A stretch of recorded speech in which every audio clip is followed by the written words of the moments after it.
The sound of gunfire echoed through the canyon as Zara Forrester clutched her bleeding side, desperately crawling toward the small stream that cut through the rugged terrain of the Wyoming wilderness.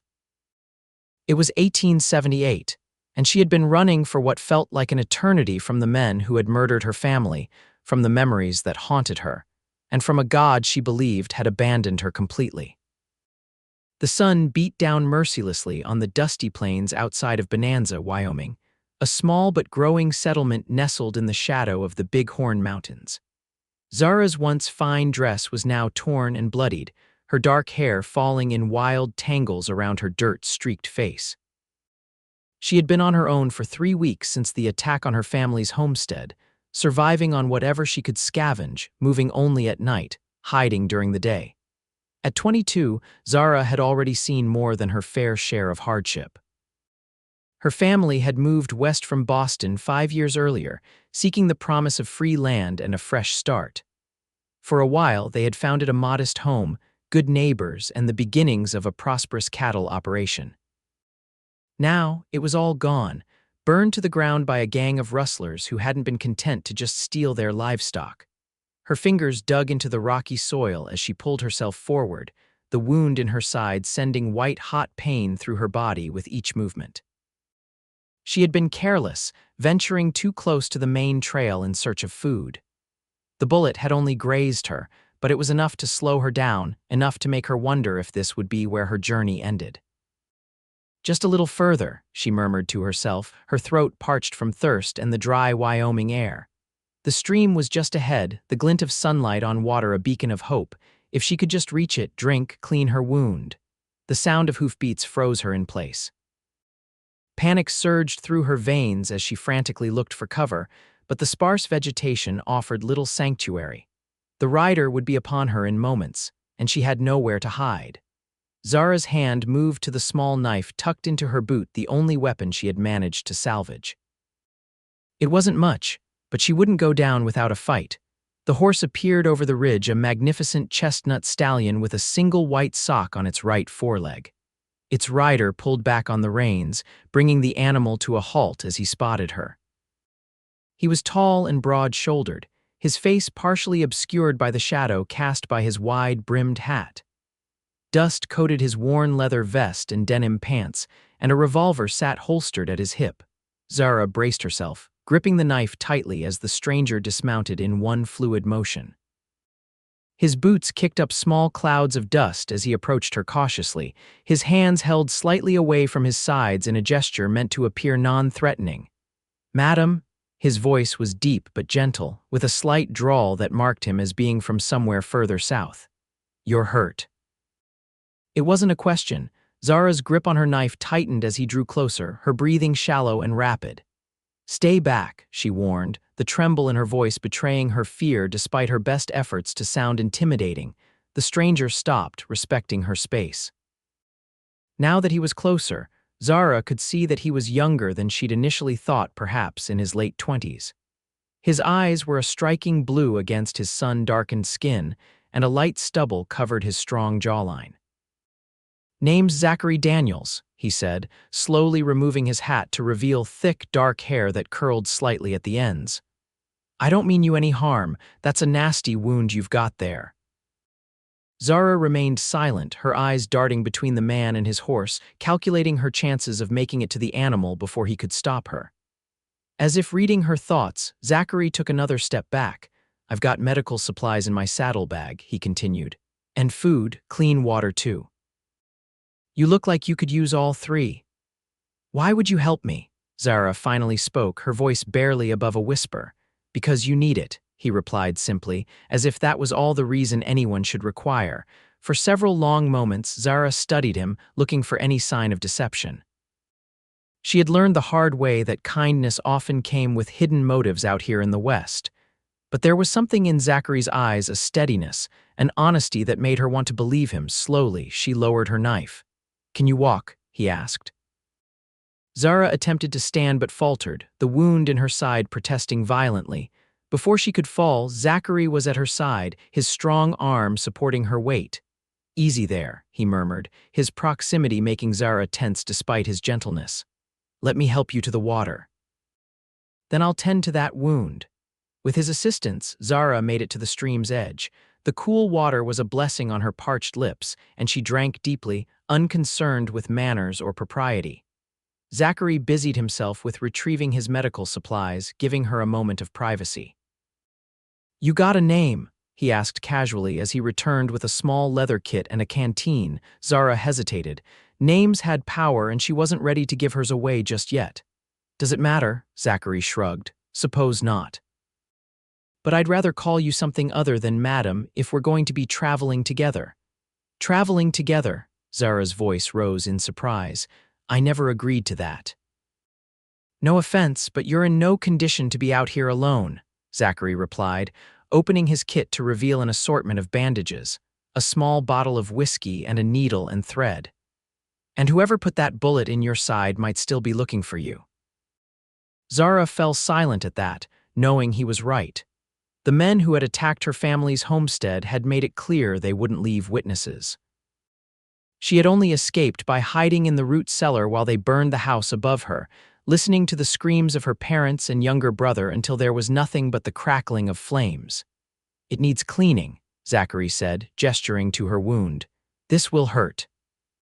Zara nodded grimly and braced herself as he carefully lifted the torn fabric of her dress away from the wound. His touch was surprisingly gentle for hands that looked so rough and weathered. As he worked, cleaning the graze with whiskey and applying a poultice of herbs he claimed would prevent infection, Zachary spoke quietly, his deep voice a soothing distraction from the pain. "I've got a small camp set up about a mile from here. Nothing fancy, but there's shelter and a fire. You're welcome to rest there while you heal up." Zara wanted to refuse to maintain her independence, but exhaustion was overtaking her rapidly now that the immediate danger had passed.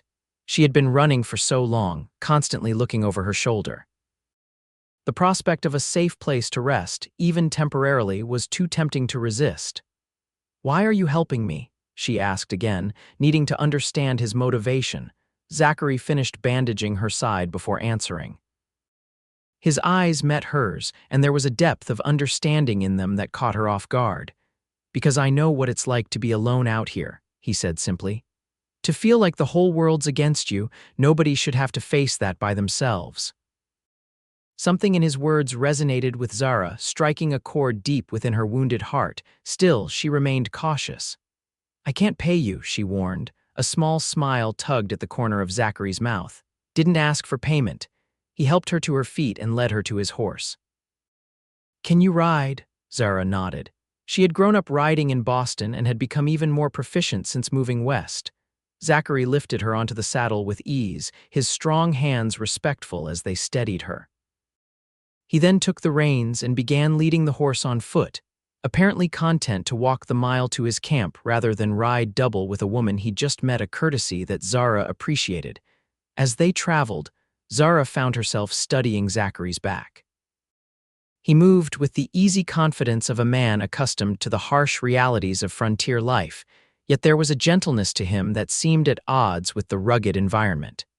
She wondered what his story was, what had brought him to this remote corner of Wyoming. Zachary's camp was simple, but well-established, a small lean-to constructed of pine branches and canvas, a fire pit ringed with stones, and various supplies neatly arranged. It was the camp of someone who knew how to survive in the wilderness. "It's not much," he said as he helped her dismount, "but it's dry and relatively safe." "It's perfect," Zara replied honestly, sinking gratefully onto a bedroll that Zachary unrolled for her near the fire he quickly rekindled. As night fell, they shared a simple meal of jerky, beans, and coffee. Zara ate sparingly at first, aware that her stomach had shrunk from weeks of near starvation, but the food was the best she'd tasted in a long time. Zachary didn't press her for details about herself or how she'd come to be wounded and alone in the wilderness. Instead, he filled the silence with stories about the local landscape, pointing out constellations as they appeared in the darkening sky, and occasionally offering a humorous anecdote about his horse, Rusty, whom he spoke of with obvious affection. It was only after the fire had died down to embers and the chill of the night had settled around them that Zara found the courage to share a small piece of her truth. "My name is Zara," she said quietly. "Zara Forrester." Zachary, who had been poking at the fire, looked up at her. In the flickering light, his eyes seemed to hold the same warmth as the flames. "It's a pleasure to properly meet you, Miss Forrester," he replied with a slight nod that somehow managed to be both casual and respectful. "My family." Zara began, then faltered, the words catching in her throat. "They're gone, all of them." Zachary didn't respond immediately, giving her the space to either continue or retreat. When she didn't elaborate, he simply nodded.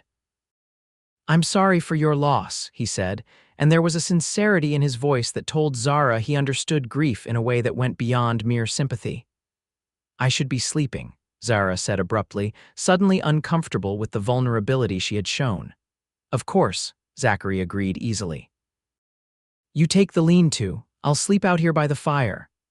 Zara wanted to protest, to insist that she could sleep outside as well, but her body ached for proper rest.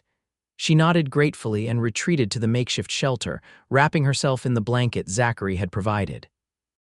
Despite her exhaustion, sleep proved elusive. Every time she closed her eyes, she saw her family's homestead in flames, heard the cruel laughter of the men who had destroyed everything she loved. She must have made some sound of distress because suddenly Zachary's voice came to her through the darkness. "You're safe now," he said softly from his position by the fire. "Try to rest." Something about his steady presence and the quiet confidence in his voice finally allowed Zara to relax. As she drifted into sleep, she realized that for the first time in weeks, she wasn't afraid of what the morning might bring. Dawn broke over the Wyoming landscape in a spectacular display of pink and gold, the first rays of sunlight filtering through the branches of the lean-to. Zara awoke with a start, momentarily confused by her surroundings until the events of the previous day came rushing back to her. She sat up cautiously, expecting pain from her wound, but found it significantly less intense than before. Outside, she could hear movement, the sound of wood being stacked, water being poured. She emerged from the shelter to find Zachary already awake and busy preparing breakfast. He looked up as she appeared, a smile warming his features. "Morning," he greeted her. "How's the side feeling?" "Better," Zara admitted, surprised by the improvement. "Whatever you put on, it seems to be working." "Old Cherokee remedy," Zachary explained, handing her a tin cup of coffee. "Learned it from a medicine man when I was riding with a cattle drive through their territory. Saved more than one cowboy from infection." Zara accepted the coffee gratefully, inhaling its rich aroma before taking a sip. "You've been a cowboy long?" "Most of my life," Zachary replied, turning his attention to the small pan of beans and salt pork he was heating over the fire. "Started as a ranch hand in Texas when I was 16, worked my way up to trail boss by 23. Spent the last few years drifting, taking work where I can find it." "And now, what brings you to Bonanza?" Zara asked, curious about this man who had so unexpectedly come to her aid. Zachary was quiet for a moment, seeming to consider his answer carefully. "Looking for a place to settle, I suppose. Heard there was good land available up here and the railroads coming through soon. Thought it might be a good opportunity." He dished out breakfast onto 2 tin plates, passing one to Zara. As they ate, Zachary explained that he had been scouting the area for the past week, familiarizing himself with the terrain and water sources before making any decisions about where to stake his claim. "What about you?" he asked eventually. "Where were you headed before?" He let the question trail off, clearly not wanting to press her on painful memories. Zara appreciated his sensitivity but felt she owed him at least some explanation after his kindness. "I was just running," she admitted. "After they killed my family and burned our ranch, I didn't know what else to do. I've been hiding, moving at night, trying to stay alive until I could figure out what to do next." Zachary's expression darkened. "Rustlers?" Zara nodded. "A gang led by a man called Marshall Blackstone. They'd been threatening the smaller ranchers in the area for months, trying to drive us off our land. My father refused to be intimidated." "Blackstone," Zachary repeated, his brow furrowing. "I've heard that name. He's been causing trouble all through this territory." He has men everywhere, Zara said, fear creeping back into her voice. Including the sheriff in Bonanza. That's why I couldn't go there for help. There's nowhere safe for me. Zachary was quiet for a long moment, his blue eyes thoughtful as he considered her situation. What if there was? He finally asked. Zara looked at him questioningly. I've got a friend in Cheyenne, Zachary explained. Thomas Clark, he's a former U.S. Marshal, still has connections with the territorial authorities. If anyone can help bring Blackstone to justice, it's him. Hope flickered briefly in Zara's heart before doubt extinguished it. Cheyenne is over 100 miles from here. Even if we could make it without being caught by Blackstone's men, what makes you think your friend would help a stranger? He'd help me, Zachary said with quiet confidence. And I'm helping you. That's enough for Tom. The simplicity of his logic caught Zara off guard. In her experience, people rarely acted without self-interest, especially in the harsh reality of frontier life. Yet here was this cowboy, offering to risk his own safety for someone he barely knew. Why? She asked, the question that had been haunting her since he first stopped to help her. Why would you do this for me? Zachary set his empty plate aside, his gaze direct and unwavering as it met hers. Because it's the right thing to do, he said, as if it were the most obvious answer in the world. And because I've seen what men like Blackstone can do if nobody stands against them. I've watched good people lose everything because the rest of us were too afraid to get involved. There was something in the way he said it, a shadow of old pain crossing his features that made Zara believe him. She sensed there was more to his story, more personal motivation behind his willingness to help, but she didn't press. Everyone had their ghosts out here in the West. When would we leave? She asked instead, the decision forming in her mind even as she spoke. Tomorrow morning, Zachary replied. You need another day to rest, and I need to gather supplies for the journey. It'll take us at least a week to reach Cheyenne, possibly longer if we have to avoid towns along the way. The rest of the day passed in a blur of preparations. Zachary tended to Zara's wound again, pleased with how it was healing. He showed her how to use his rifle in case they encountered trouble, patiently correcting her stance and teaching her to compensate for the weapon's kick. Zara proved a quick learner, her determination to never again be helpless fueling her concentration. By evening, they had packed what supplies they could carry, plotted their route using Zachary's well-worn map, and discussed contingency plans for various scenarios they might encounter. Through it all, Zara found herself increasingly drawn to this quiet, competent man whose moral compass seemed so unwavering. As night fell and they sat beside the fire once more, Zara found the courage to ask about something that had been bothering her. Won't helping me put your plans at risk? You said you came here to find land to settle down. This journey to Cheyenne could take weeks. Zachary smiled slightly, stirring the fire with a stick. The land will still be here when we get back. Some things are more important. Justice for my family, Zara murmured.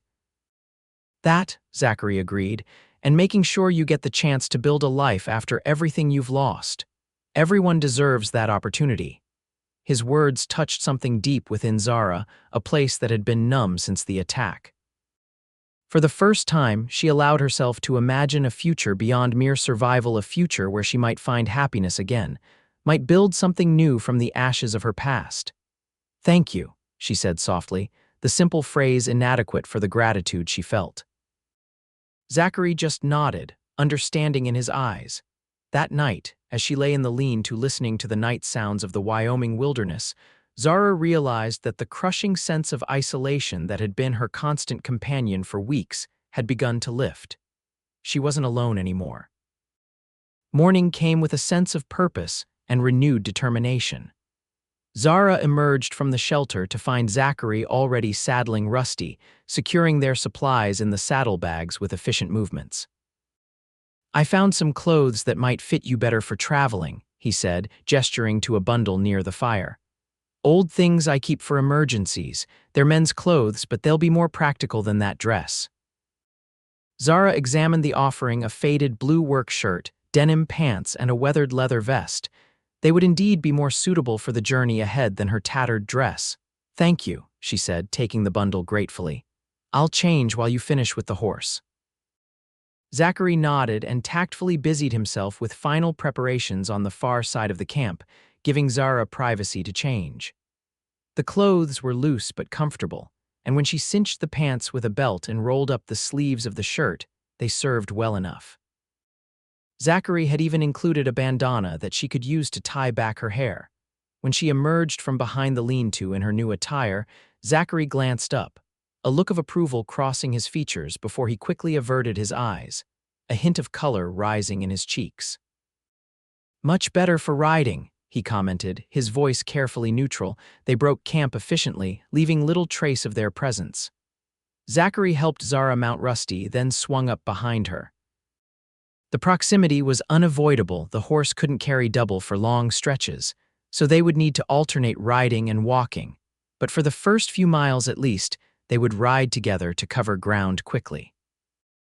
Zara was acutely aware of Zachary's presence at her back, his arms on either side of her as he held the reins, his chest solid and warm against her. It had been a long time since she had been this close to a man, and never in such intimate circumstances. Yet despite her initial discomfort, there was something reassuring about his presence, a sense of safety she hadn't expected. They set off eastward, keeping to high ground where they could survey the landscape for any signs of pursuit. Zachary explained that they would avoid the main trails and settlements as much as possible, using game paths and natural features to guide their way. For the first day, they encountered no one, the vast Wyoming wilderness stretching around them in magnificent solitude. Zachary pointed out landmarks as they traveled distant mountains, unusual rock formations, streams and springs where they could replenish their water. As evening approached, they made camp in a small grove of cottonwoods near a creek. Zachary insisted on taking the first watch, allowing Zara to rest. Despite her protests that she was fully capable of standing guard, he was firm. "Your body is still healing," he reminded her. "You need the rest more than I do right now. There will be plenty of opportunities for you to take your turn in the days ahead." Reluctantly, Zara agreed, settling into her blankets beneath the stars. She watched as Zachary moved to sit on a nearby boulder, his rifle across his knees, his profile sharp against the darkening sky. There was something fundamentally reassuring about his vigilance, about knowing that someone was looking out for her. The next few days fell into a rhythm riding from dawn until dusk, sharing quiet conversations about the land, the wildlife, the weather. Zachary taught Zara survival skills as they traveled: how to read animal tracks, how to find water in seemingly barren terrain, how to tell direction by the stars when clouds obscured the sun. On the third night, as they sat beside their small fire after a meal of rabbit that Zachary had snared, Zara found herself speaking more openly about her past than she had with anyone since the tragedy. "We came west when I was 17, she explained, watching the flames dance. "My father was a schoolteacher in Boston, but he'd always dreamed of raising cattle. When he inherited a small sum from an uncle, he decided it was time to chase that dream. My mother was reluctant at first, but she loved him too much to hold him back." Zachary listened attentively as she described their journey west, the challenges of establishing their small ranch, the hard work and sacrifices that had gradually begun to pay off. "My brother, Henry, he was just 15 when..." Zara's voice faltered. "He wanted to be a doctor. Was always collecting plants, studying their medicinal properties. He had such gentle hands." Tears welled in her eyes and she brushed them away impatiently. Zachary remained silent, his presence steady and supportive. "Blackstone wanted our water rights," Zara continued after regaining her composure. "Our property controlled access to the best stream in the area. Father refused to sell, said we'd worked too hard to give up what was rightfully ours." The threat started a month later: dead livestock, warning shots fired near the house. The sheriff did nothing, said there was no proof it was Blackstone's doing. Her hands clenched into fists as she recalled the mounting tension, the growing fear that had shadowed their lives in those final weeks.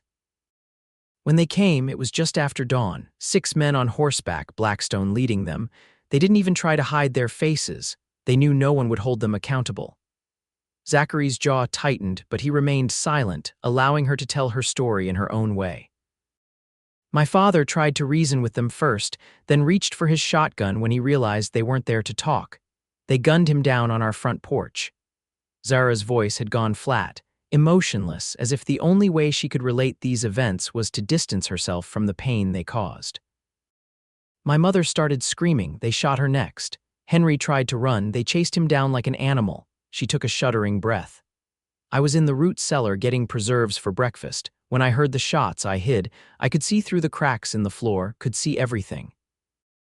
They set fire to the house, waited to make sure it was fully engulfed, then rode away laughing. Zachary's hand moved slowly across the space between them, covering hers. The simple gesture of comfort nearly undid her composure entirely. I stayed hidden until nightfall, she whispered. Then I buried what was left of my family and ran. They sat in silence for a long time after that, Zachary's hand remaining on hers, offering wordless support. When he finally spoke, his voice was low and filled with a quiet intensity that Zara hadn't heard from him before. "We'll make it right, Zara. I promise you that. Blackstone will answer for what he's done." It was a bold promise, perhaps an impossible one, but in that moment Zara believed him. There was something in Zachary Daniels that inspired trust, a fundamental decency that seemed rare in a world that had shown Zara its cruelest face. "What about you?" she asked eventually, seeking to shift the focus away from her painful memories. "You never speak of your family." A shadow crossed Zachary's face, and for a moment, Zara thought he might not answer. When he did, his voice held the same careful detachment she had used when speaking of her family's deaths. "Not much to tell. Father was a ranch foreman in Texas. Taught me everything I know about cattle and horses. Mother died of fever when I was 12. Father followed 5 years later, thrown from a horse during a storm. No siblings, been on my own since I was 17. The stark simplicity of his recitation told Zara that there was more to the story, deeper hurts, perhaps, or complications he chose not to share. She didn't press. Everyone had the right to keep certain pains private. "So you became a cowboy," she said instead. A small smile tugged at Zachary's lips. "Didn't know how to be anything else. Riding, roping, reading weather and terrain, those were the skills I had. Figured I might as well use them." "And now you want to settle down, become a rancher yourself?" Zachary nodded, his expression growing thoughtful. "Been drifting long enough. Seen most of what there is to see from the saddle of a horse. Started thinking it might be nice to build something lasting, have a place to call my own." "A home," Zara murmured. "Yes," Zachary agreed, something wistful entering his voice. "A home." The word hung between them, laden with meaning for two people who had lost theirs in very different ways. As they sat in companionable silence, the fire slowly dying to embers, Zara realized that despite the danger they faced and the uncertainty of their future, she felt more at peace than she had in weeks. The journey to Cheyenne continued at a steady pace. They encountered few travelers, deliberately avoiding the main trails, and those they did see at a distance gave them no trouble. Zachary remained vigilant, however, often scouting ahead before they entered more exposed terrain, always conscious of the risk posed by Blackstone's far-reaching influence. On the 5th day, they crossed into more populated country, where farms and small settlements began to dot the landscape. Here, they traveled mostly at night, resting during daylight hours in concealed locations. Zachary's knowledge of the territory proved invaluable, guiding them safely through areas where they might otherwise have been spotted. It was during one of these daytime rest periods, as they sheltered in an abandoned trapper's cabin deep in a stand of pine, that their relationship shifted subtly. Zara had been checking their food supplies, calculating how long they could go before risking a stop at a trading post, when she noticed Zachary wincing as he removed his vest. "You're hurt," she said, moving quickly to his side. "It's nothing," he insisted, but the stiffness in his movements belied his words. "Let me see," Zara demanded, her tone brooking no argument. Reluctantly, Zachary allowed her to examine his shoulder, where a large bruise had formed, extending down his upper back. He had taken a fall the previous day when scouting a steep ravine, but had dismissed it as insignificant at the time. "You should have said something." Zara scolded gently as she rummaged through their medical supplies for the salve he had used on her wound. This needs treatment. Had worse, Zachary shrugged, then grimaced as the movement aggravated his injury. Take off your shirt, Zara instructed, her focus on the medical necessity overriding any propriety concerns. After a moment's hesitation, Zachary complied, unbuttoning his shirt and slipping it off his shoulders.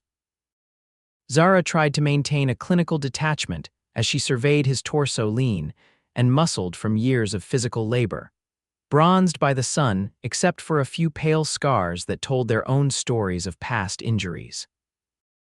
Despite her best efforts, however, she felt a warmth rise to her cheeks that had nothing to do with the temperature in the cabin. Pushing aside her unexpected reaction, Zara applied the salve to the bruised area, her touch as gentle as his had been when tending her wound. Zachary remained silent during her ministrations, his breath catching only once when she pressed too firmly against a particularly tender spot. "Sorry," she murmured. "It's all right," he replied, his voice slightly rougher than usual. When she had finished, her hands lingered briefly on his skin, the moment stretching between them like a physical thing. Zachary turned his head slightly, his blue eyes meeting hers, and Zara felt something shift in the air between them, a recognition, perhaps, of the connection that had been gradually forming during their shared journey. The moment was broken by a sound outside, merely a deer moving through the underbrush, as it turned out, but it was enough to restore their usual dynamic. Zachary thanked her for the treatment and put his shirt back on, while Zara returned to her inventory of their supplies, both pretending that nothing significant had transpired. Yet something had changed, and they both knew it. Their conversations that evening held a new undercurrent, their glances lasting a fraction longer than before, the space they maintained between them when sitting by the fire slightly smaller than it had been.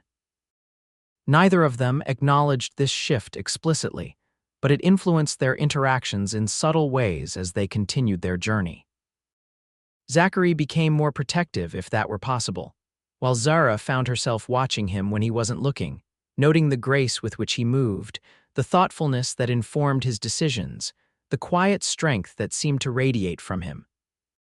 By the time they reached the outskirts of Cheyenne on the 8th day of their journey, Zara had admitted to herself what she had been reluctant to acknowledge: she was developing feelings for Zachary Daniels that went well beyond gratitude for his protection and assistance.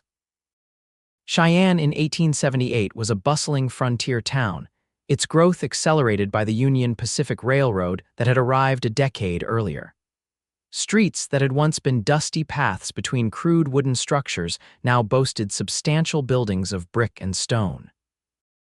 Hotels, saloons, and mercantile establishments lined the main thoroughfare, while residential areas spread outward in a rough grid pattern. Zachary led them to the edge of town as dusk was falling, finding a secluded spot in a stand of trees where they could prepare for their entry into civilization. "We'll need to be careful," he explained as they made a cold camp, not risking a fire so close to town. "Blackstone might have contacts here too. Best if we don't attract attention."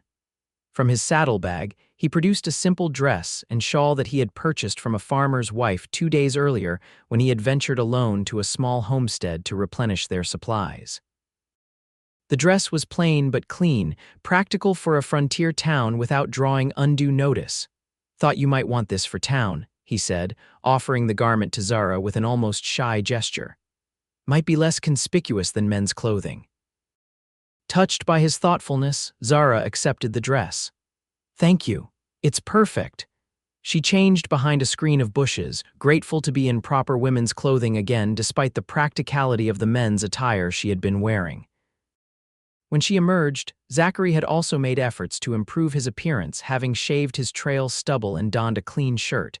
His eyes widened slightly when he saw her, and he cleared his throat before speaking. "You look nice." The simple compliment warmed Zara more than it should have. "Thank you, so do you." Their plan was straightforward: they would enter town separately to avoid drawing attention as a pair. Zachary would go first to locate his friend Thomas Clark and secure safe lodgings. Zara would follow an hour later, meeting him at a small church on the eastern edge of town that Zachary knew would be empty on a weeknight. As darkness fell completely, Zachary prepared to leave. Before mounting Rusty, he handed Zara his spare revolver. "Just in case," he said quietly. "Remember what I taught you about using it?" Zara nodded, tucking the weapon into the pocket of her dress where it would be easily accessible but not visible. The weight of it was reassuring against her hip. "Be careful," she said, unable to keep the concern from her voice. Zachary smiled, the expression softening his features in the dim light. "Always am. I'll see you soon." He hesitated for a moment, as if wanting to say more, then simply mounted his horse and rode toward the lights of Cheyenne. Zara watched until he disappeared into the gathering darkness, a strange emptiness settling in her chest as he vanished from view. The hour she waited felt interminable, filled with imagined scenarios of what might be happening in town had Zachary found his friend. Was he safe? Had Blackstone's influence reached even here? When it was finally time for her to follow, Zara straightened her shawl, checked that the revolver was secure but accessible, and began the walk into Cheyenne with determined steps. The town was still lively despite the late hour, with saloons doing brisk business and the occasional wagon rattling down the main street.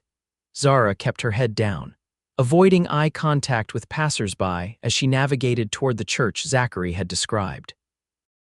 A few men called out appreciative comments as she passed, but none approached her directly, for which she was grateful. The last thing she needed was unwanted attention.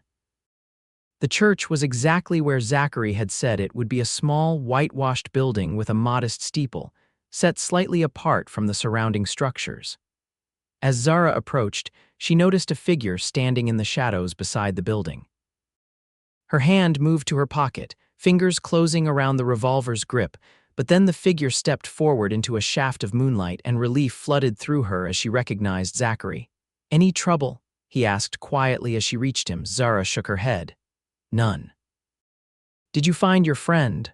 "I did. He's waiting for us at his home. It's not far from here, just a few blocks."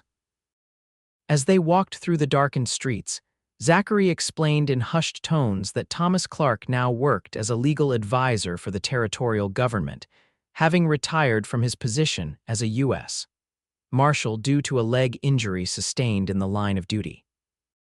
He still maintained connections with law enforcement throughout the territory and was well respected in Cheyenne. "Tom's a good man," Zachary assured her. "If anyone can help us bring Blackstone to justice, it's him." The Clark residence was a modest but well-maintained house on a quiet street lined with similar homes.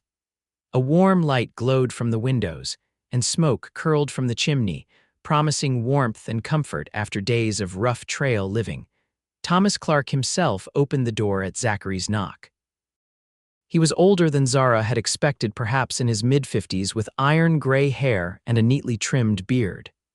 He walked with a pronounced limp, leaning heavily on a polished wooden cane, but his handshake was firm and his eyes sharp as they assessed her. "Miss Forrester," he greeted her, "Zach has told me something of your situation. Please come in. My wife has prepared some hot food for you both. I expect you could use a proper meal after your journey." Inside, the house was simply but comfortably furnished, with a fire blazing in the hearth and the aroma of home cooking filling the air. Mrs. Clark, a pleasant-faced woman with kind eyes, welcomed them warmly and ushered them to a table laden with food: roast chicken, potatoes, fresh bread, and vegetables from her garden. Zara hadn't realized how hungry she was until the food was placed before her. She tried to maintain proper manners despite her appetite, but Mrs. Clark just smiled and encouraged her to eat her fill, understanding the deprivations of trail life. Once they had eaten and the initial pleasantries were exchanged, Thomas Clark led them to his study, a small room lined with books and dominated by a sturdy desk covered in papers. Here, the conversation turned serious as Zara related her full story, sparing no details about Blackstone's crimes and the corruption that had allowed him to operate with impunity in the Bonanza region. Clark listened attentively, occasionally making notes or asking clarifying questions. When she had finished, he sat back in his chair, his expression grave. "Blackstone's reputation is known even here," he said. "There have been rumors about his operations for some time, but without witnesses willing to testify." He shook his head. "The territorial government has been trying to build a case against him, but it's been difficult." "I'll testify," Zara said firmly. "I'll tell everyone what I saw." Clark studied her thoughtfully. "That's brave of you, Miss Forrester, but it also puts you at considerable risk. Blackstone has demonstrated that he's willing to kill to protect his interests." "I'm aware of the danger," Zara replied, "but I owe it to my family to see justice done." Zachary, who had been silent during much of this exchange, spoke up. "What's our next step, Tom? How do we proceed?" Clark stroked his beard, considering. "I have a friend in the U.S. Marshal's office in Denver. With Miss Forrester's testimony, we may be able to convince him to launch a formal investigation into Blackstone's activities. It would mean federal involvement, which would bypass any local corruption."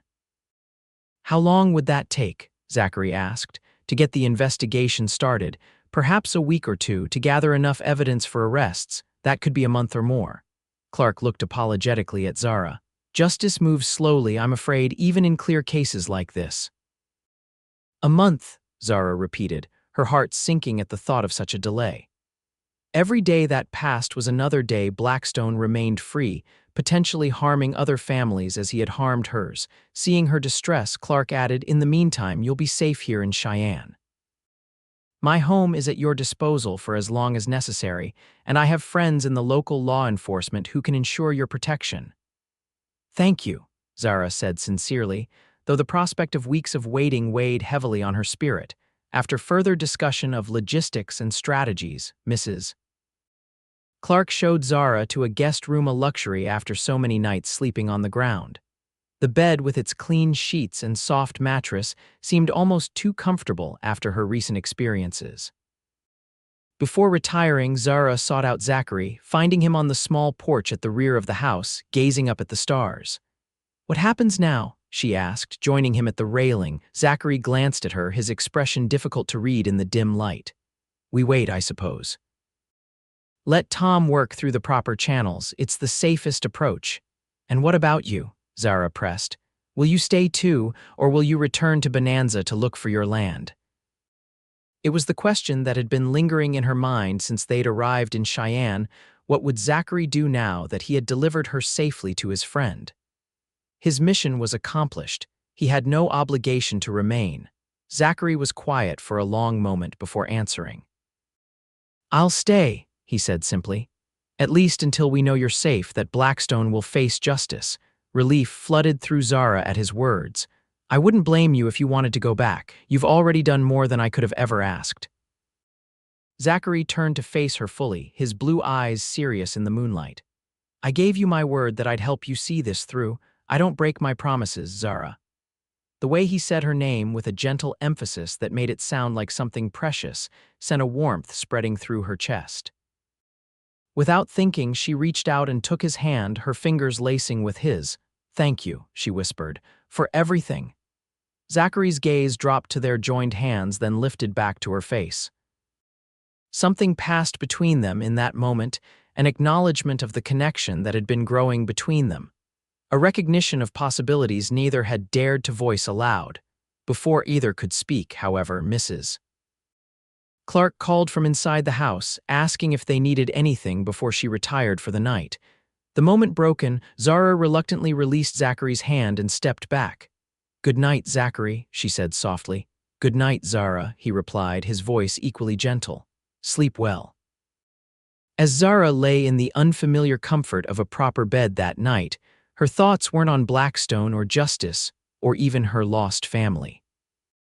Instead, they lingered on Zachary Daniels, on his steady presence, his unfailing kindness, and the way his eyes had looked when they held hers on that moonlit porch. The days in Cheyenne fell into a new rhythm.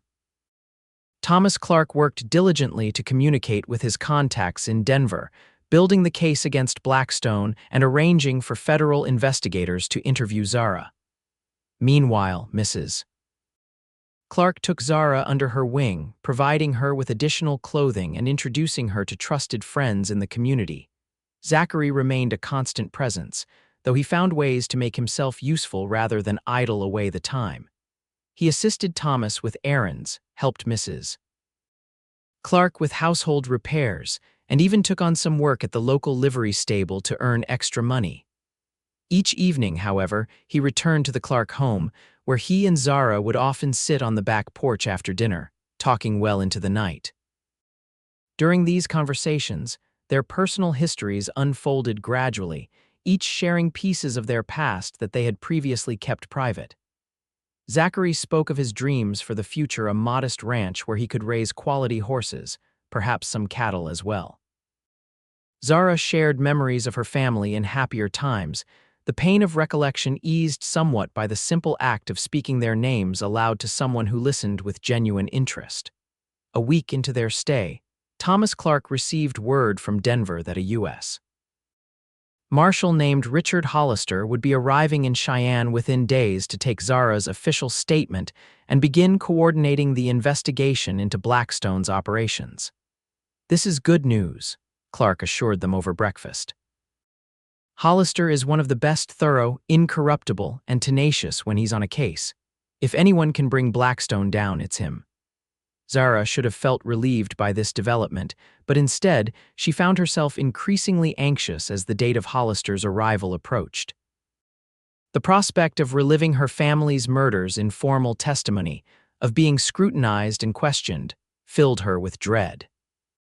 The night before Hollister was due to arrive, Zara's anxiety manifested in nightmares that left her gasping awake in the early hours of the morning, her heart racing and tears streaming down her face.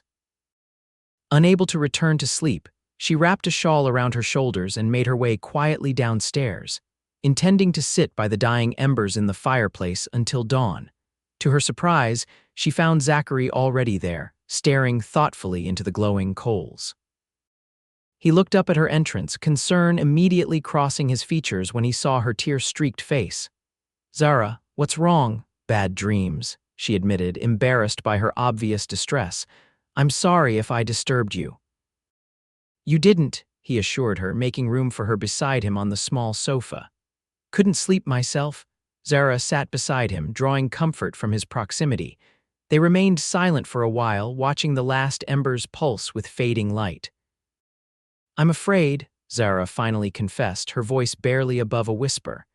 "Not of Blackstone, but of tomorrow, of having to describe everything in detail to a stranger, of not being believed."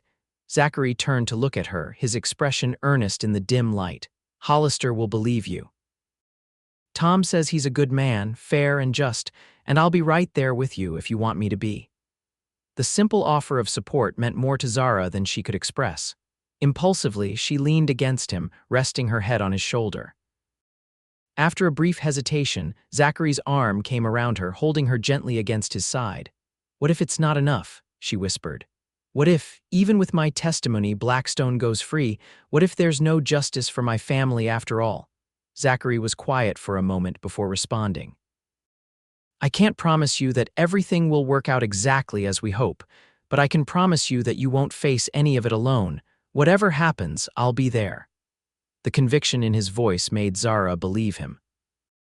Somehow, in the span of 2 weeks, this man had become her anchor in a world that had been spinning out of control since the moment her family was taken from her. "Why?" she asked, the question that had been on her lips since the day he found her wounded and alone. "Why have you done all this for me?" Zachary shifted slightly so he could see her face. In his eyes, Zara saw a depth of emotion that took her breath away. "At first, it was because it was the right thing to do," he said slowly, "because you needed help and I was there to provide it, but now—" He paused, seeming to search for the right words. "Now, it's because I can't imagine being anywhere else but by your side." The simple honesty of his statement pierced straight to Zara's heart. Without conscious thought, she lifted her hand to his face, her fingers tracing the line of his jaw with wonder. "Zachary," she breathed, his name a question and an answer all at once. He caught her hand in his thumb brushing over her knuckles in a gentle caress. "I know the timing is all wrong," he said softly. "You're still grieving, still seeking justice. The last thing you need is—" "You're wrong," Zara interrupted, surprising herself with her boldness. "You're exactly what I need, what I've needed all along." Their eyes held for a long moment, the air between them charged with unspoken feelings. Then, with infinite gentleness, Zachary leaned forward and pressed his lips to hers in a kiss that was both a question and a promise. Zara responded with a soft sigh, her hand sliding to the back of his neck as she returned the kiss with all the emotion she had been holding inside. It was tender and sweet, a moment of connection that transcended the pain and uncertainty that had brought them together. When they finally parted, Zachary rested his forehead against hers, his breath warm on her cheek. "I never expected to find you," he murmured. "Not out here, not like this." "Nor I you," Zara replied, her voice catching slightly, "but I'm grateful every day that I did." They remained together on the sofa until dawn, sometimes talking softly, sometimes simply sitting in comfortable silence, their hands entwined. As the first light of morning filtered through the windows, Zara realized that for the first time since the attack on her family, she felt hope for the future, not just for justice, but for happiness. Marshal Richard Hollister arrived shortly before noon, a tall, imposing figure with a weathered face and eyes that seemed to miss nothing. Despite his intimidating appearance, his manner was courteous as Thomas Clark made the introductions.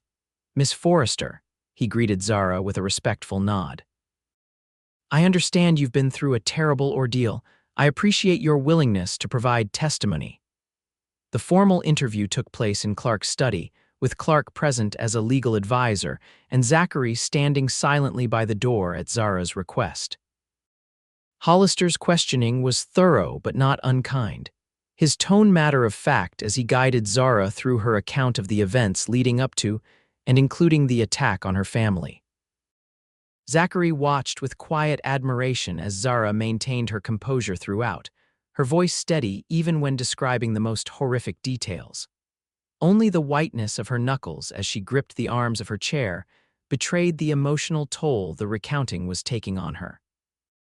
When she had finished, Hollister reviewed his notes carefully before addressing her again.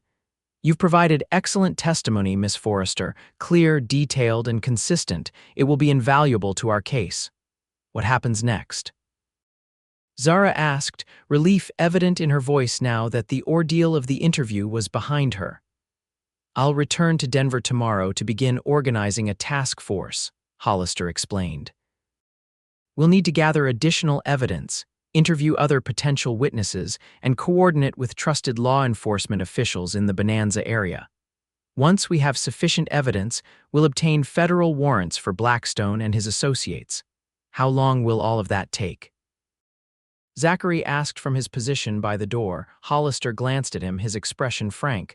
"Realistically, at least 3 to 4 weeks. These investigations take time if they are to be done properly." "And in the meantime," Zara pressed, "Blackstone continues to terrorize innocent people." "I understand your frustration, Miss Forrester," Hollister said, his tone sympathetic but firm. "But rushing the process could jeopardize the entire case. If we move against Blackstone without sufficient evidence or preparation, he could escape justice entirely." Zara nodded reluctantly, understanding the logic even as she chafed at the delay. "Thank you for your honesty, Marshal." After Hollister had departed, promising to send regular updates on the investigation's progress, Zara found herself alone with Zachary in the Clark's small garden. The afternoon sun filtered through the leaves of a large cottonwood tree, creating dappled patterns on the ground at their feet. "You were remarkable in there," Zachary said quietly. "I don't know if I could have been so composed describing such things." Zara looked down at her hands, which were finally steady after trembling throughout the interview. "I kept thinking of my family, of how they deserve justice. It helped me stay focused." Zachary reached out, taking her hand in his. "Hollister will make it happen. Tom says he's the best, and I believe him. But it will take time," Zara sighed. "Weeks, maybe months." "Yes," Zachary agreed, unable to deny this reality. "What will you do while we wait?" The question caught Zara off guard. She had been so focused on bringing Blackstone to justice that she hadn't given much thought to how she would spend the intervening time. I'm not sure. I can't impose on the Clarks indefinitely. You could find work in town," Zachary suggested. Mrs. Clark mentioned that her friend who runs the millinery shop is looking for assistance. Zara considered this. She had some experience with sewing and had always had an eye for fashion, even on the frontier. Perhaps, and will you continue at the livery stable? Zachary nodded. For now. It's good, honest work and Jackson pays fair wages. He hesitated, then added, I've also been looking at land listings in the area. In the Cheyenne area? Zara asked, surprised. I thought you were set on Bonanza. Plans change, Zachary said simply, his eyes holding hers. There's good land here too, and other considerations that might make it a better choice. The implication of his words hung in the air between them. Last night's kiss had changed things, acknowledged feelings that had been growing since their journey began. But neither of them had spoken openly about what it might mean for their future. Zachary, Zara began, uncertain how to express the tumult of emotions she was experiencing. Last night, I meant what I said, he interrupted gently, and what I did. But I also understand that your life is complicated right now. You're still grieving, still seeking justice for your family. I don't want to add to your burdens. You're not a burden, Zara said firmly. You're the one thing in my life right now that makes sense, that gives me strength. I don't know what the future holds, but I know I want you in it. The smile that spread across Zachary's face was like sunshine breaking through clouds. That's all I need to hear for now, he said, lifting her hand to his lips in a gesture that was both old-fashioned and deeply touching. The rest we can figure out as we go. And so they did. In the weeks that followed, as Marshal Hollister's investigation proceeded methodically, Zara and Zachary established new routines in Cheyenne. Zara took the position at the millinery shop, discovering that she had a talent for design that the owner, Mrs. Henderson, was quick to recognize and encourage. Zachary continued at the livery stable, but also began helping a local rancher on weekends, keeping his skills sharp and learning about the particular challenges of raising cattle in the Wyoming climate. Their evenings were spent together, sometimes at the Clark home, sometimes walking through town or sitting in the small park that had been established near the center of Cheyenne. Their relationship deepened naturally, each day bringing new discoveries about one another, new reasons to believe that what had begun as chance encounter had grown into something profound and lasting. 3 weeks after Hollister's initial visit, Thomas Clark received a telegram from the marshal. Blackstone's operations were being systematically dismantled. 2 of his key lieutenants had been arrested and had agreed to testify against him in exchange for reduced sentences. Evidence was mounting, and Hollister was confident that they would be ready to move against Blackstone himself within days. The news should have brought Zara unalloyed joy, but as she and Zachary walked back to the Clark home after he had collected her from the millinery shop, she found herself troubled. "What's wrong?" Zachary asked, noticing her distraction. "I thought you'd be pleased with Hollister's progress." "I am," Zara assured him. "It's just, when it's over, when Blackstone is arrested and facing trial, what then? For so long, justice for my family has been my only goal. I'm not sure who I am without that purpose driving me." Zachary considered her words thoughtfully. "You're still Zara Forrester. Still the brave, intelligent, compassionate woman I've come to know. Justice for your family is important, but it's not the only thing that defines you." His faith in her was humbling, and Zara felt tears prick her eyes. "Sometimes I'm not sure I deserve your good opinion." They had reached a small bridge that crossed a creek running through town. Zachary stopped, turning to face her directly. "There's something I need to tell you," he said, his expression suddenly serious. Concern flickered through Zara.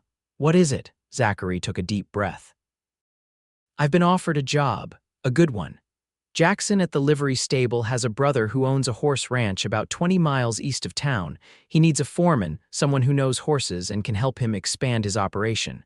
Jackson recommended me."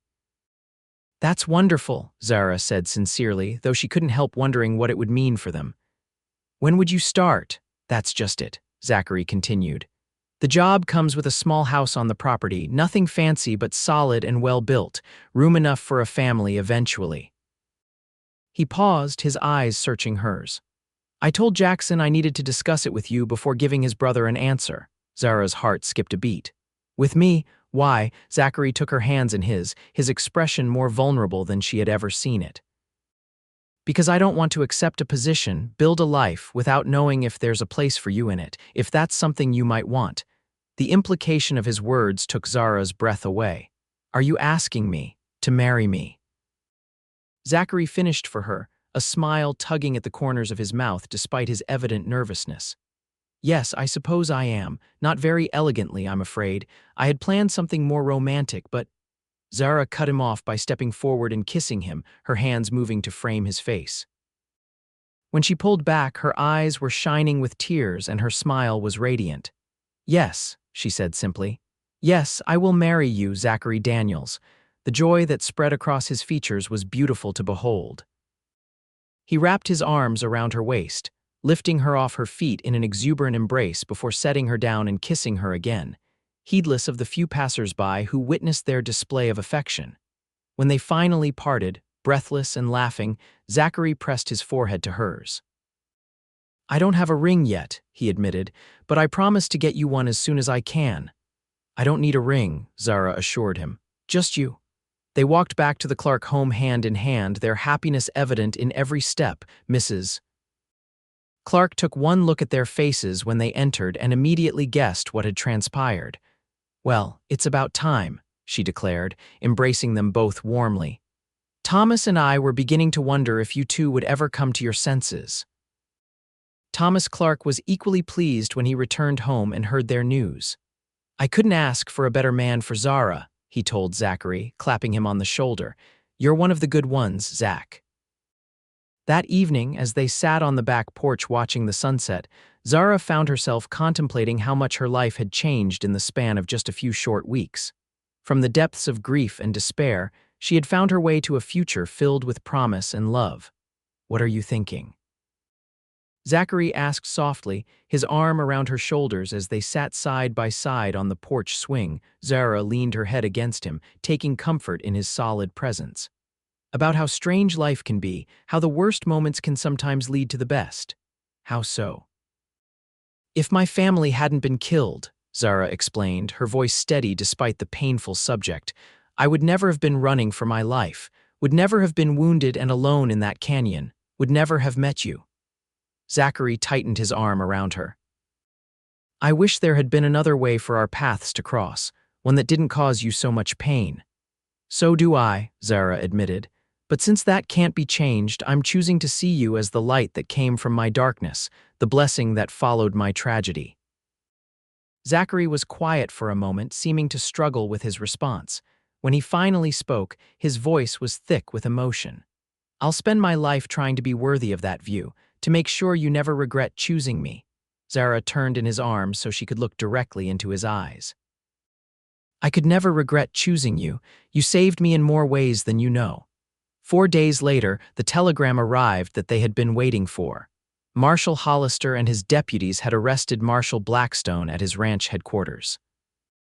The charges were numerous multiple counts of murder, extortion, theft, and corruption.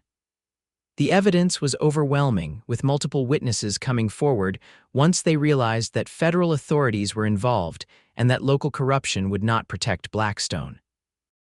Zara received the news with a complex mixture of emotions: relief, satisfaction, a deep sense of justice served, and unexpected grief as the finality of her family's loss was once again brought to the forefront of her mind.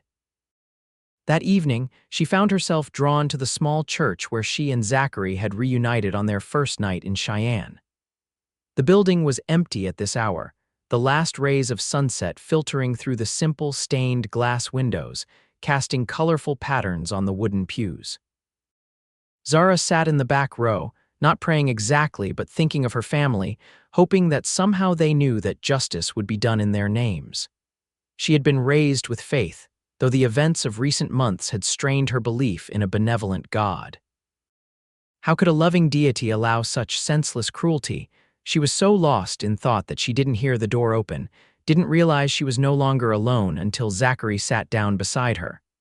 He didn't speak, didn't intrude on her reflections, simply offered his presence as silent support. After several minutes, Zara broke the silence. I used to pray every night, she said softly. Believed with all my heart that God was watching over us, guiding us.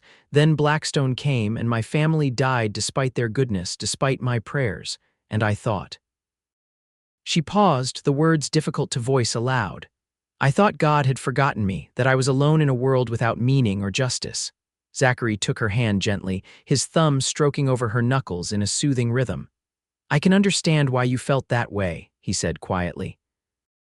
When you found me, Zara continued, when you helped me without asking anything in return, something changed. Not all at once, but gradually. I started to think that maybe. Maybe what? Zachary prompted when she faltered. Zara turned to look at him, tears shimmering in her eyes but a small smile on her lips. Maybe God hadn't forgotten me after all. Maybe he sent you to remind me that there's still goodness in the world, that love and kindness can exist even in the darkest times. The words hung between them, fragile and profound. Zachary lifted her hand to his lips, pressing a gentle kiss to her palm. I don't know if I'm worthy of that interpretation, he said with characteristic humility, but I do know that finding you changed my life too. Gave me purpose and meaning I didn't know I was missing. In the hushed quiet of the empty church, with the last light of day fading around them, they sat together in comfortable silence. Two souls who had found each other against all odds, creating hope from despair, love from tragedy. 3 days later, Marshal Hollister returned to Cheyenne to personally inform Zara that Blackstone would stand trial in Denver the following month. He requested that she be present to testify, assuring her that every precaution would be taken for her safety. Will you come with me? Zara asked Zachary that evening as they discussed the upcoming trial. Try and stop me, he replied with a smile that didn't quite mask the protective concern in his eyes. I'll be by your side every step of the way. In the weeks before the trial, life moved forward with surprising normalcy. Zachary accepted the foreman position at the horse ranch, though he arranged to delay his start until after their return from Denver. Zara continued her work at the millinery shop, discovering a genuine passion for the creative aspects of the business. They set their wedding date for 2 weeks after the expected conclusion of Blackstone's trial, a conscious decision to complete one chapter of Zara's life before beginning another. Thomas Clark offered to give the bride away, a gesture that brought tears to Zara's eyes when she accepted. The journey to Denver was made by train, Zara's first experience with railway travel. Despite the serious purpose of their trip, she couldn't help but marvel at the speed and relative comfort compared to horseback travel. The trial itself was a grueling experience. Blackstone had hired expensive lawyers from the East who attempted to discredit Zara's testimony, suggesting that her trauma had confused her recollections or that she was mistaken in her identification. But Zara remained steady, her testimony clear and consistent despite the aggressive questioning. Zachary attended every day of the proceedings, a constant supportive presence. Each evening in their modest hotel, he would listen as Zara processed the day's events, offering comfort when the emotional toll became overwhelming, celebrating small victories when they occurred. After 2 weeks of testimony and arguments, the jury retired to consider their verdict. They returned in less than 3 hours guilty on all counts. Blackstone was sentenced to hang for his crimes. As they left the courthouse for the final time, Zara felt a weight lift from her shoulders, not the grief of losing her family, which she knew would always remain with her in some form, but the burden of seeking justice, of living in fear that Blackstone might somehow escape punishment. It's over, she said as they stood on the courthouse steps in the bright Denver sunshine. Really over. Zachary nodded, his arm around her waist. Your family has justice now. You kept your promise to them. Tears welled in Zara's eyes, but they were different from the tears she had shed so often in recent months, cleansing rather than devastating, acknowledging pain but not overwhelmed by it. I wish they could have known you, she said softly. They would have loved you as I do. Zachary pressed a kiss to her temple. I wish that too, but I like to think that somehow they know, that they can see how happy you make me and how happy I hope to make you for the rest of our lives. The wedding took place on a perfect autumn day, with the aspens turning gold against the blue Wyoming sky. The ceremony was held in the same small church where Zara had confessed her renewed faith, with Thomas Clark proudly escorting her down the aisle to where Zachary waited, his eyes filled with love and promise. Mrs. Clark and her friends had helped Zara create a simple but elegant wedding dress, ivory silk with delicate lace at the collar and cuffs. Zachary wore a new suit, looking somewhat uncomfortable in the formal attire but handsome nonetheless. Their vows were traditional but spoken with deep personal meaning, each word a commitment made with full awareness of what they had endured to reach this moment. When the minister pronounced them husband and wife, Zachary kissed Zara with a tenderness that brought sighs from the women in attendance. The reception was held at the Clarks' home, the garden decorated with paper lanterns and flowers for the occasion. As the celebration continued around them, Zachary led Zara to a quiet corner of the garden, away from the well-wishers. "I have something for you," he said, reaching into his pocket to produce a small velvet box. "A wedding gift." Zara opened the box to find a delicate gold locket on a fine chain. When she pressed the tiny clasp, it opened to reveal a miniature photograph of Zachary on one side, with space for another on the opposite side. "It's beautiful," she breathed, touched by the thoughtfulness of the gift. "I thought," Zachary explained as he helped her fasten it around her neck, "that perhaps we might find a photographer who could make a small enough copy of that family portrait you saved the one of your parents and brother, so you could keep them close to your heart, along with me." Tears welled in Zara's eyes at his understanding. The small daguerreotype of her family was one of her most precious possessions, rescued from the ashes of her home. "That would be perfect," she whispered. "Thank you." As the sun began to set, casting long shadows across the garden, the newlyweds said their goodbyes to the Clarks and their guests. They would spend their wedding night at a small hotel in town, before traveling to their new home the following day, the foreman's house on the ranch where Zachary would begin work. When they arrived at the ranch the next day, Zara was delighted to discover that Zachary had been making secret preparations for their arrival. The small house had been cleaned thoroughly, the windows polished until they gleamed in the autumn sunlight. Inside, the furniture was simple but well made, with a beautiful handcrafted rocking chair positioned near the fireplace, a wedding gift from the ranch owner, who had once been a carpenter before turning to horse breeding. Most touching of all was the small plot beside the house, already turned over in preparation for a garden come spring. Zachary had remembered her mentioning how much she had enjoyed helping her mother tend the garden at their homestead. "It's perfect," Zara declared as Zachary carried her over the threshold, an old tradition that made them both laugh with the joy of new beginnings. "Absolutely perfect." That night, as they lay together in the quiet darkness of their new home, Zachary's arms around her and his heartbeat steady beneath her cheek, Zara reflected on the incredible journey that had brought them to this moment. From the depths of despair to the heights of happiness, from solitude to partnership, from fear to security. "What are you thinking?"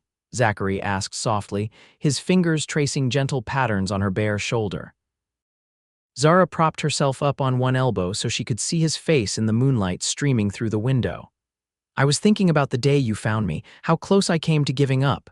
Zachary's expression grew serious. "I thank God every day that I found you when I did." "So do I," Zara agreed, leaning down to place a soft kiss on his lips. "It's strange to think that the worst moment of my life eventually led to the best." Zachary pulled her closer, his arms strong and sure around her. "Life has a way of surprising us," he murmured against her hair. "Of bringing light when all seems dark." As they drifted towards sleep, wrapped in each other's embrace, Zara felt a sense of peace that had once seemed impossible to reclaim. Her family would always be a precious memory, their loss an indelible part of who she had become. But now she had a new family too, a husband who loved her, friends who supported her, and the promise of children someday to fill their home with laughter.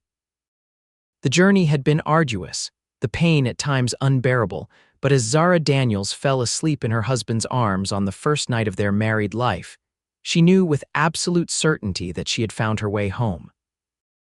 In the years that followed, the small house on the horse ranch became truly their own. Zachary proved himself an excellent foreman, his knowledge of horses and natural leadership abilities earning the respect of the ranch owner and the men who worked under him. Zara continued to develop her skills in design, eventually starting a small business creating custom hats and accessories that became sought after by the ladies of Cheyenne society. Their first child, a son they named Thomas Henry after both Thomas Clark and Zara's brother, arrived a year after their wedding, a robust baby with Zachary's blue eyes and Zara's dark hair. 2 years later, they welcomed a daughter, Elizabeth Grace, whose arrival coincided with Zachary's promotion to partner in the ranch operation. The Clarks remained an important part of their lives, becoming honorary grandparents to the children and frequent visitors to the ranch. When Thomas Clark passed away peacefully in his sleep at the age of 67, Zachary and Zara helped his widow move into a smaller home in town, ensuring she was never alone or in need. As the children grew, Zara and Zachary made a point of sharing with them the stories of their grandparents and uncle, not dwelling on the tragedy of their loss, but celebrating the lives they had lived and the values they had held dear.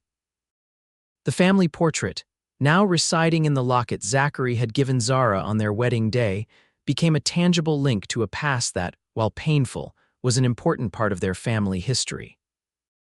When Thomas turned 10, Zachary began teaching him to ride and care for horses, just as his own father had taught him. Elizabeth, showing a talent for design like her mother, spent hours beside Zara learning to create patterns and sew delicate embellishments. Both children inherited their parents' strong work ethic and compassionate hearts. On the 15th anniversary of their wedding, Zachary surprised Zara with news that he had purchased land adjacent to the ranch, a parcel with a small stream running through it, and excellent grazing for the horses he had been selectively breeding. The ranch owner, now in his 70s and without heirs interested in continuing the business, had offered to sell the entire operation to Zachary over time. "Our own ranch," Zara marveled as they rode out to survey the expanded property. "Your dream from the beginning." "Our dream," Zachary corrected, reaching across the space between their horses to take her hand. "None of it would mean anything without you and the children." As they reined in their mounts atop a hill overlooking the valley that was now their domain, Zara was struck by how far they had come from that first desperate meeting in a rocky canyon so many years ago. The young woman who had believed herself abandoned by God, forsaken and alone, could never have imagined the fullness of the life she would build from the ashes of her tragedy. "Do you ever think about how unlikely it all was?" she asked Zachary as they gazed out over the land. "The chances of you finding me that day, of everything aligning exactly as it did to bring us to this moment." Zachary considered her question thoughtfully, the sun glinting off the silver now beginning to thread through his dark hair. "Sometimes," he admitted. "But then, I remember something my mother used to say before she passed, that God's hand is in the seeming coincidences of life. That what looks like chance to us is purpose to him." Zara smiled, her heart full as she gazed at the man who had been her salvation in so many ways. "I think she was right," she said softly. "That day when you found me when I was at my lowest point, I whispered that God had forgotten me. And I told you that maybe he sent me to remind you that he hadn't," Zachary finished, the memory clear in both their minds despite the years that had passed.